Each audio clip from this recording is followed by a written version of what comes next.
সব একটা অভিনয়। যারা বেশি মিষ্টি মিষ্টি কথা বলে, পিছন থেকে ছুরিটা তারাই আগে মারে। প্রতিদিন অন্তত 1% হলেও নিজেকে উন্নত করবেন। বছর শেষে দেখবেন মোট 365% হয়েছে। যে কোনো সম্পর্কের পাসওয়ার্ড হচ্ছে বিশ্বাস।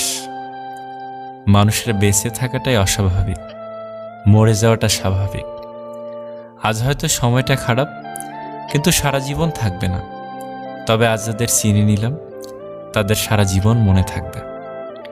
অতিরিক্ত আপন হতে যাবেন, দুঃখ ছাড়া কিছুই পাবেন না। রব সবাইকে সব কিছু দেয় না। হয় কাউকে দিয়ে পরীক্ষায় ফেলেন, নয় কাউকে না দিয়ে ধৈর্যের পরীক্ষা নেন। জোর করে কোনো কিছুই পাওয়া যায় না। ভাগ্যে থাকলে কেউ কেড়ে নিতে পারে না। দেখতে সুন্দর অনেক পাওয়া যায়, কিন্তু যাদের মনটা সুন্দর তাদেরকে কেবল ভাগ্য করে পাওয়া যায়।